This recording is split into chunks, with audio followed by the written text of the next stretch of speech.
ஒரு சின்ன கான்வர்சேஷன். இப்போ நான் தான் உன் பைக். உனக்கு ஃபர்ஸ்ட் எனக்கு பிடிக்குமா? ஏன் இப்படி கேட்குற? சொல்லு. உன்னைய எனக்கு ரொம்ப ரொம்ப பிடிக்கும். உன்னை ஃபர்ஸ்ட் மீட் பண்ண அந்த நாள் என்னால் மறக்கவே முடியாது. அப்பத்துல இருந்து இப்போ வரைக்கும் என்னுடைய சந்தோஷத்துல, துக்கத்துல, தனிமையில, ஃப்ரெண்ட்ஸோட எப்பயுமே நீ ஒரு பெரிய பெரிய பார்ட்டா இருந்திருக்க. I still remember. நீ அந்த டிவியில் அட்வர்டைஸ்மெண்ட்ல என்னை பார்த்து ரோட்ல காசே இல்லாமல் அந்த போஸ்ட் ஆன் வாயை போலன்னு பார்த்து அதுக்கப்புறமா கொஞ்சம் கொஞ்சமா குருவி சேர்க்கிற மாதிரி காசு சேர்த்து இஎம்ஐல என்னை நீ எடுக்கும்போது எனக்கு அவ்வளோ சந்தோஷமா இருந்துச்சு.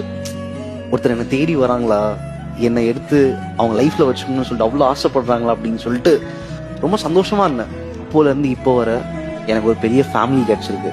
நீ என் லைஃப்ல வந்துட்டதுக்கு அப்புறம் இதுக்கு மேல எல்லாமே சூப்பரா நடக்க போகுதுன்ற ஒரு நம்பிக்கை வந்துருச்சு. ஸோ நீ இல்லைன்னா என் வாழ்க்கையில நிறைய விஷயங்கள் மிஸ் ஆகிருக்குன்ற மாதிரி தோணுது.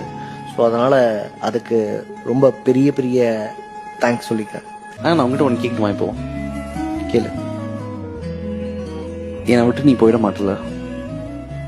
சத்தியமா மாட்டேன்.